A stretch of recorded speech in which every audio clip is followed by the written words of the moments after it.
Good morning, my dear students. I, Balsing Mahesh, Principal of Pravara Medical Trust, College of Pharmacy, Shivgaon, welcomes you all for this second lecture on topic Banking and Finance of the subject Drugstore and Business Management for second year Diploma in Pharmacy student.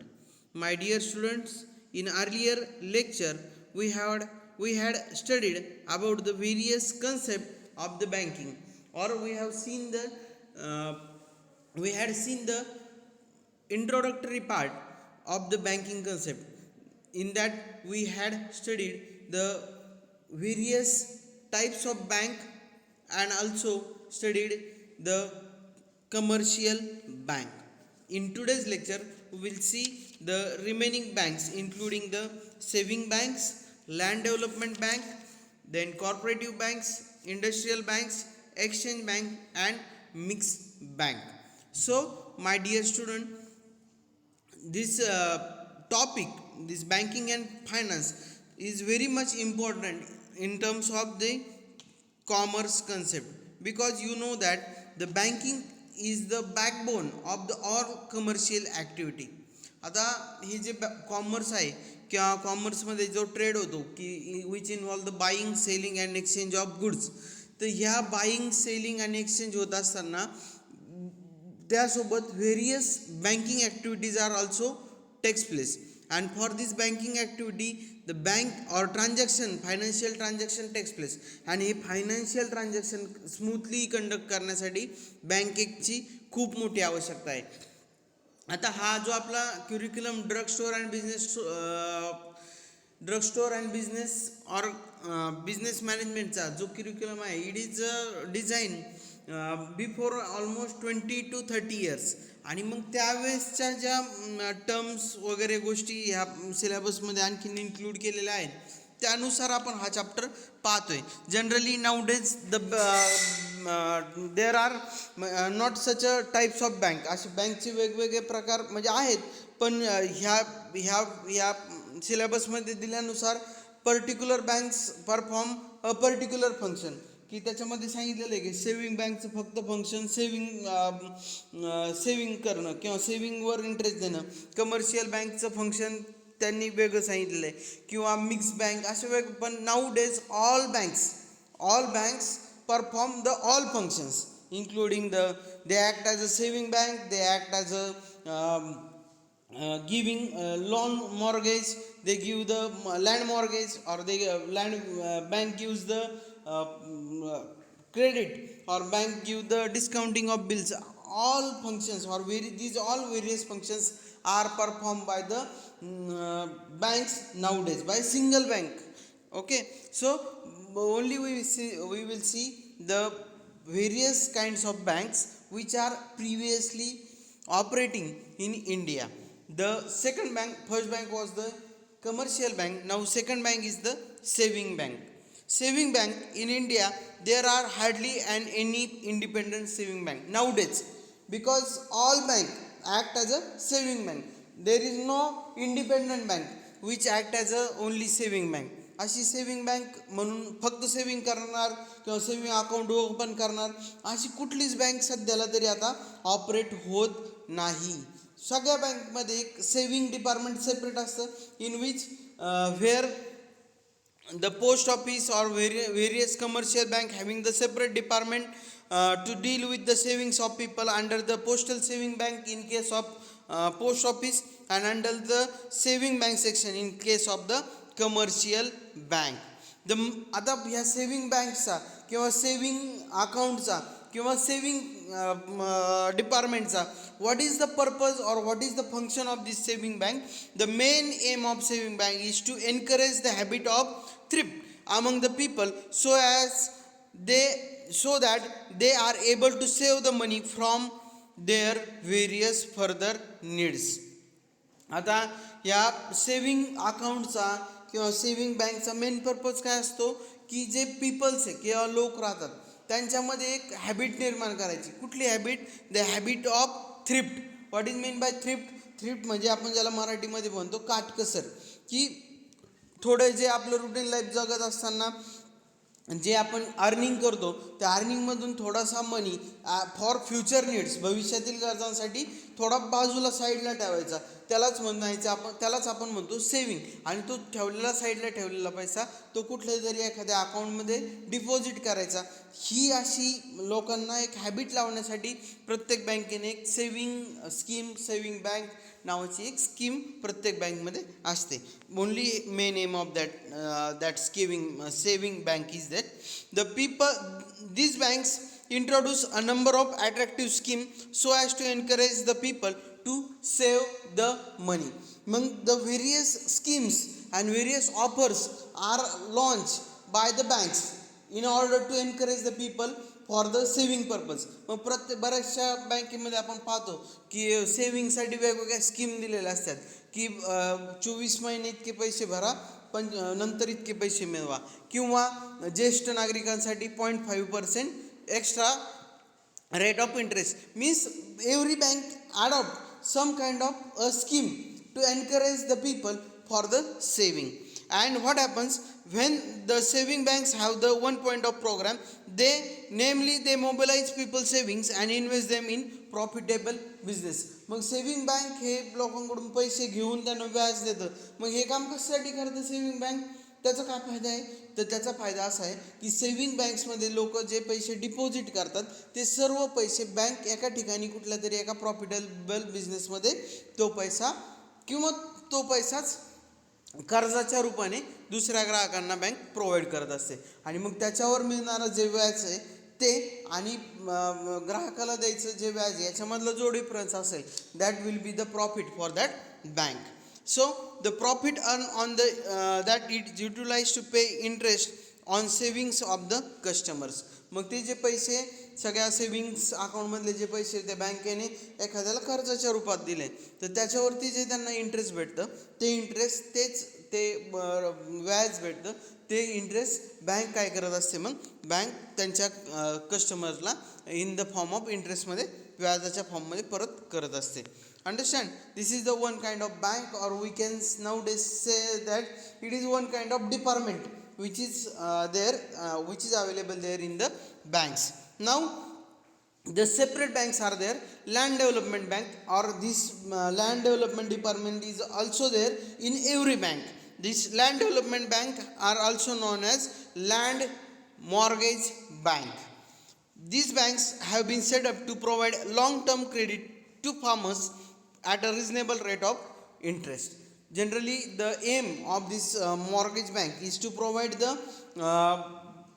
finance, or is to provide the loan to the farmers with a less interest rates, and the recovery of loan is made on the easy installments spread over a number of years.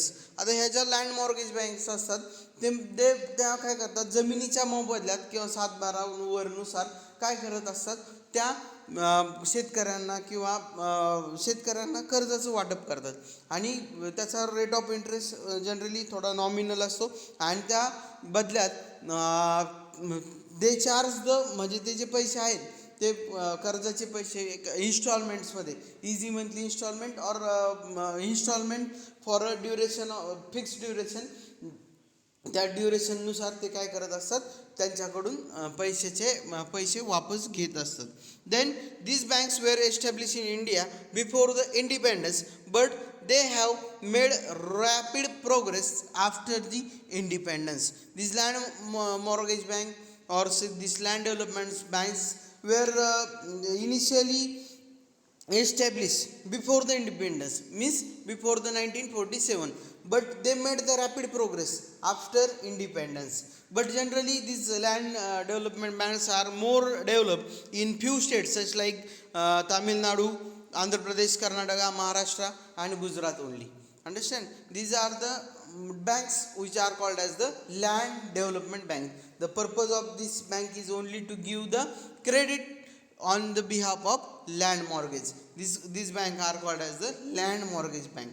Then next bank is the cooperative bank.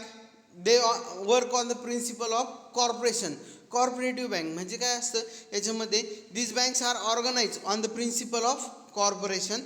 These banks collect the capital by selling the shares to the public and accepting the deposit from their member and other. आता ह्या bank generally कशा establish होतात? these banks generally establish how these banks generally establish these banks generally do or arrange the capital. How they arrange the capital? They arrange the capital by selling the shares. त्यांचे भाग भांडवल, त्यांचा भाग भांडवल सम प्रमाणामध्ये ते काय करतात, लोकांमध्ये डिस्ट्रीब्यूट करतात. आणि ज्यावेळेस लोक त्याचं भाग भांडवल किंवा त्यांचे शेअर्स विकत घेतात तर त्या शेअर्सच्या माध्यमातून जमा झालेली रक्कम, ती रक्कम त्या बँकेचं कॅपिटल असतं, म्हणजे त्या बँकेचं काय असतं, भांडवल असतं. आणि त्या भांडवलामधून ती बँक त्यांचे बिझनेस ऑपरेट करत असते. They are also receive the loans and grants from the government, state government and central co-operative banks. Government means central government and state co-operative banks और सेंट्रल कॉर्पोरेटिव्ह बँक, त्यांच्याकडून पण ते ह्या बँकला run होण्यासाठी कर्ज मिळत असतात. पहा, cooperative banks are organize on 3 tier pattern. The first one is the primary credit societies, second one is the district central cooperative banks and third one is the state cooperative banks. आता आपण आपल्या गावामध्ये पाहतो जी आपली society असते, जे generally विविध कार्यकारी सोसायटी आपण पाहिलेली, जनरली ही ह्या कॉर्पोरेटिव्ह बँक म्हणून आपल्या गावामध्ये काम करत असते. ही जनरली अटॅच कुठं असते? डिस्ट्रिक्ट सेंट्रल DCC म्हणजे डिस्ट्रिक्ट सेंट्रल बँकेला, डिस्ट्रिक्ट कॉर्पोरेटिव्ह बँकेला अटॅच असते. आणि डिस्ट्रिक्ट लेवलची बँक कोणाला अटॅच असते? तर स्टेट कॉर्पोरेटिव्ह बँक्सला अटॅच असते. Means in the same ways this primary bank operated in a local level. These district level banks operated at a district level. Generally, the district banks provide finance to the primary credit society, and this district central cooperative banks get the finance from the state cooperative bank. In this manner, these cooperative banks operated in their function routinely. The next bank is the industrial bank. These banks provide medium and long terms to the industrial concern. आता generally ह्या बँकेचा, industrial बँकेचा M काय असतो? Industrial बँकेचा M असतो की industry पर्पजसाठी, म्हणजे इंडस्ट्रीसाठी काय करायचं, लोन प्रोव्हाइड करायचं. मग इंडस्ट्रीसाठी एखाद्या इंडस्ट्री एस्टॅब्लिश करायची असेल, एखाद्या कस्टमरला इंडस्ट्रीचं एक्सपान्शन करायचं असेल, ह्या वेगवेगळ्या गोष्टींसाठी ह्या इंडस्ट्रियल बँक काय करत असतात? Industrial banks provide the functions or provide the finance. These banks are called as the industrial banks. The government of India has set up a number of specialized institutions which provide loans to the industrial concern. मग याच्यासाठी government of इंडियानी अशा वेगवेगळ्या संस्था स्थापन केलं आणि त्या संस्था काय करतात की इंडस्ट्री पर्पजसाठी किंवा इंडस्ट्री पीपलसाठी ते काय करतात, लोन प्रोव्हाइड करतात. मग त्या कोणकोणत्या आहे? त्याच्यामध्ये first, industrial finance corporation of India. It is only concern to the distribution of loans और distribution of finance to the industrial concerns. The first thing is the Industrial Finance Corporation of India. Second one is the Industrial Credit Investment. Third one is the National Small Scale Industrial Corporation, and fourth one is the Industrial Development Bank of India, means IDBI. And these are the various banks or these are the various institutes they provide, or the main aim of this institute is to provide the finance to the industrial concern only. This type of banks are called as the industrial bank. Similarly, state government have to set up their own financial corporation to meet the credit requirement of the industrial concern in their respective state. हे झालं, all these institutes operate under the central government, and same way the state government is also arranging the their financial system to boost their industry in their particular state.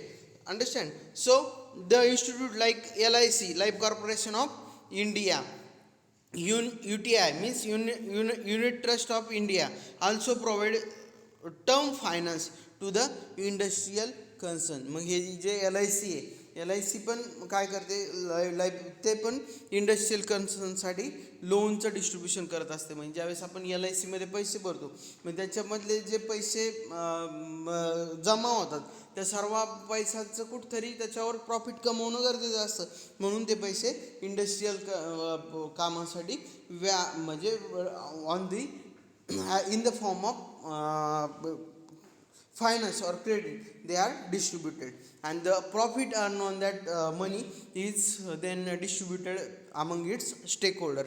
These are the industrial banks. Next bank is the exchange bank.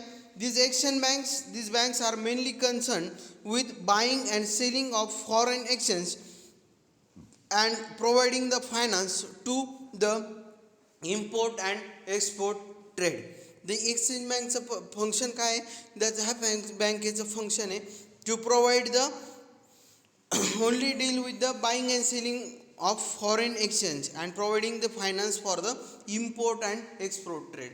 आता तुम्हाला आठवत असेल, in first chapter we have seen the various definition of the international trade, which including the import trade and export trade. What is meant by import trade? Import trade means what? When a trader of one country purchases the good from the trader of another country, that time it is called as the internal trade. And what is meant by the export trade? In export trade, what happens when trader of one country sells the goods to the trader of another country, it is called as the export trade. आणि मग आपण त्याच्यामध्ये पाहिलं होतं की international ट्रेड्समध्ये काय होत असतं, इंटरनॅशनल ट्रेड्समध्ये जे मीडियम असतं, medium for the transaction is the foreign currency. आणि मग हे foreign currency or conversion of currency from one country to another country, हे जे फंक्शन करत असतात त्या बँकला म्हणायचं exchange banks. The main function of this banks include they help the transfer of foreign exchange arising out of international trade through the bills of exchange. म्हणजे foreign एक्सचेंजचं generation होतं किंवा डिस्ट्रीब्युशन होतं ते हे ह्या बँकेच्या माध्यमातून होत असतं. They perform the hedging function where exchange risk is involve. Normally it is done with the conversion of one currency into the one currency into the another is subject to the fluctuation of value. आता तुम्हाला बऱ्याचदा आपण ऐकत असतो की आज डॉलरची किंमत वाढली, आज डॉलर घसारला, रुपया घसारला किंवा डॉलर वधारला, आपण असे बातम्या ऐकत असतो. म्हणजे ह्या ज्या किमती आहेत ह्या ज्या किमती आहेत ह्या काय असतात, फ्लक्च्युएटिंग असतात. मग फ्लक्च्युएटिंग असताना ज्यावेळेस ह्या ज्या किमती आहेत ह्या फ्लक्च्युएटिंग असताना मग काय होतं, this exchange bank, what happens, this exchange bank perform the various function to bear the, म्हणजे जे रेट जे हेज होतात किंवा याचे जे रेट कमी जास्त होत असतात, याच्यामुळे जे बिल आहे फायनल बिल याच्यावर परिणाम होऊ नये म्हणून याचं जे हेजिंग करायचं काम जे करत असतं ते एक्सचेंज बँक करत असतात. Then they also provide the finance to the domestic trade and perform several other function associated with the commercial bank. हे पण आणखीन एक फंक्शन एक्सचेंज बँकचं. They provide credit by discounting of bills of exchange. These are the various functions performed by the import-export bank. The next one is the mixed bank. Mixed banks are those banks which represent mixture of commercial and industrial bank. They are called as the mixed bank. Means they काय करत असतात, they perform the functions of commercial bank as well as the industrial banks. The type of bank is called as the mixed bank. Then the main aim of this the aim of the commercial bank. What is the aim of commercial bank? आपण already study केलं आहे, to provide the short term finance.